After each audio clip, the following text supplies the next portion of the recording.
पहिल्यांदा मी तवा चांगला गरम करून घेतला, त्याच्यानंतर मी याच्यावर पाण्याचा शिडकावा केला आणि आता तवा पुसून घेतला. त्याच्यानंतर डोश्याचं पीठ टाकलं आहे, पसरवून घेतलं आहे. त्याच्यानंतर मी असं साईडने तूप सोडून घेते.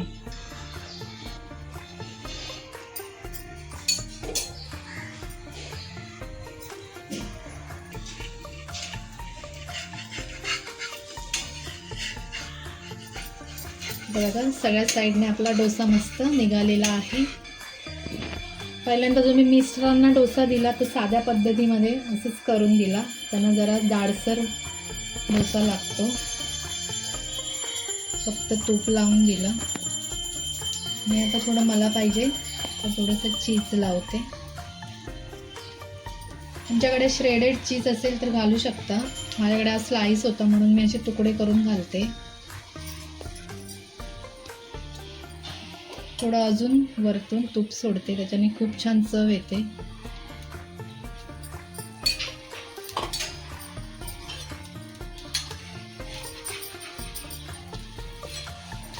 वाव, किती मस्त कलर आलाय बघा.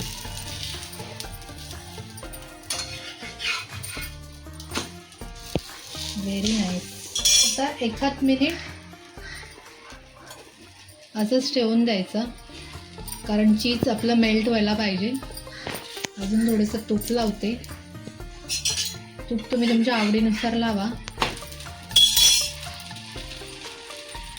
बरं, आज जेव्हा मी डोसा पसरवत होती ना तेव्हा गॅस एकदम स्लो होता आणि पसरवून जसं झाला तसं मी गॅसची फ्लेम मोठी केली आणि त्याच्यावर मी हा डोसा मस्त असा भाजून घेते.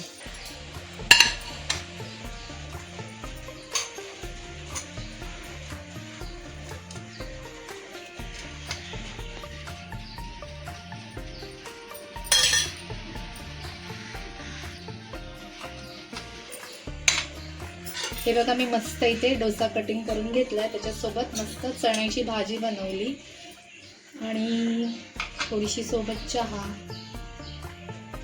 सायवाली चहा मला आवडते.